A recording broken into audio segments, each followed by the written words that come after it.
आया जिम्मेदारों का और आप 90 के जाविये से लेट गए जी, नहीं हम तो साथ है, हम तो इसको कामयाब देखना चाहते हैं। अब बोलो ना, अगर हिम्मत है तो आके बताओ ओआईसी कॉन्फ्रेंस में आप।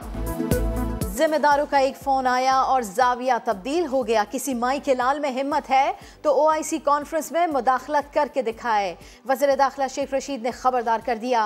मुनहरिफ अरकान को मशवरा भी दे डाला। कहते हैं अरकान असेंबली माल लेकर वापस आ जाएं। इमरान खान माइनस हुआ तो पीछे सब अंधेरा है। बिलावल भुट्टो को भी निशाने पर रख लिया। बिलावल जो है वो, जिसके अभी दूध के दांत नहीं टूटे सियासत में, वो कह रहा है कि हम धरना देंगे। शक्ल देखो अपनी, लानत है आप पे। 3 दफा लानत भेजता हूं।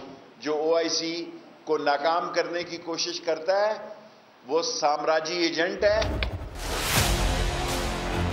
अगर स्पीकर नेशनल असेंबली मंडे तक दुआ करके फातिहा पढ़ के अदम एतमाद का मोशन पेश नहीं करते तो फिर कि हम उस हॉल से नहीं उठेंगे और हम देखते हैं कि आपका ओआईसी कॉन्फ्रेंस कैसे हो। पहले तड़ी लगाई, फिर बात यू टर्न पर आई। मीडिया से गुफ्तगू में कॉन्फ्रेंस रोकने की धमकी देने वाले अपोजिशन ने मुश्तरका एलामिया में मेहमानों को खुशामदीद कह दिया। एलामिया के मुताबिक मेहमान वज़राए खारजा और आला शख्सियात का खैर मकदम करते हैं। पूरा पाकिस्तान खुशामदीद कहता है। मेहमानों के खैर मकदम के लिए ही लॉन्ग मार्च की तारीखों में तब्दीली की।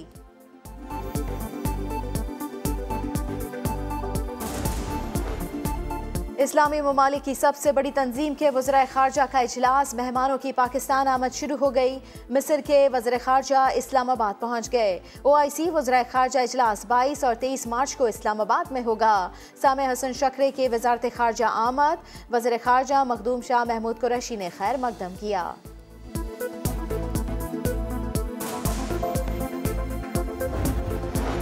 जलसों में अवामी शिरकत के तमाम रिकॉर्ड्स तोड़ना चाहता हूँ। मकसद है बुराई को रोकना, हक का साथ देना। वज़ीर आज़म इमरान खान का बड़ा बयान। कहते हैं हक के साथ खड़े हैं। 27 मार्च को इस्लामाबाद में जलसा होगा। ये लूटी हुई दौलत को बचाने के लिए सौदेबाजी की जा रही है। वज़ीर आज़म ने लोगो भी शेयर कर दिया।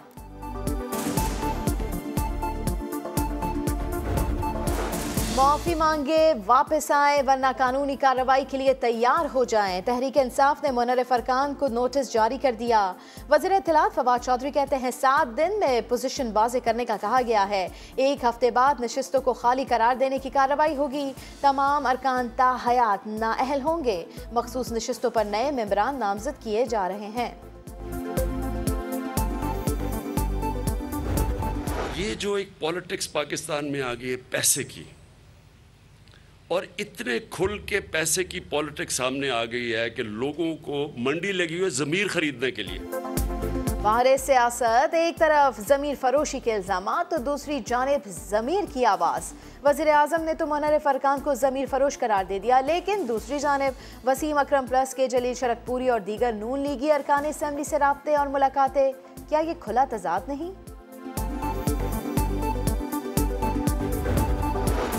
तरसीलात ज़र में इजाफा हुआ। बरामदात 28% तक बढ़ गई। वज़ीर ख़जाना शौकत तरीन कहते हैं माशी शारिये दुरुस्त सिमत में है।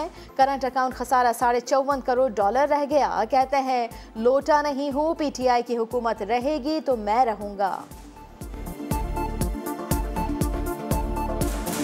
मैं PTI का मेंबर हूँ और उधर इलेक्टेड सेनेटर हूँ। PTI की हुकूमत अगर रहेगी तो मैं रहूँगा, और मुझे किसी ने कहा कि आप रह जाएं दूसरी हुकूमत में, मैं बिल्कुल नहीं रहूँगा। मैं असूल पसंद आदमी हूँ और मैं जो वो sorry to use this word, मैं लोटा नहीं हूँ। सियालकोट छावनी के करीब असलहा डिपो में शॉर्ट सर्किट से आग लग गई। पाक फौज की इमदादी टीमों के मौसर और बर वक्त इकदाम से आग को फैलने से रोका गया। ISPR के मुताबिक डिपो में कोई जानी नुकसान नहीं हुआ। और पाक ऑस्ट्रेलिया तीसरा टेस्ट कल से कजाफी स्टेडियम में शुरू होगा। दोनों टीमों की तैयारियों का फाइनल राउंड। कप्तान बाबर आजम कहते हैं 13 साल बाद लाहौर टेस्ट पर पूरी टीम पुरजोश है, जीत के लिए मैदान में उतरेंगे।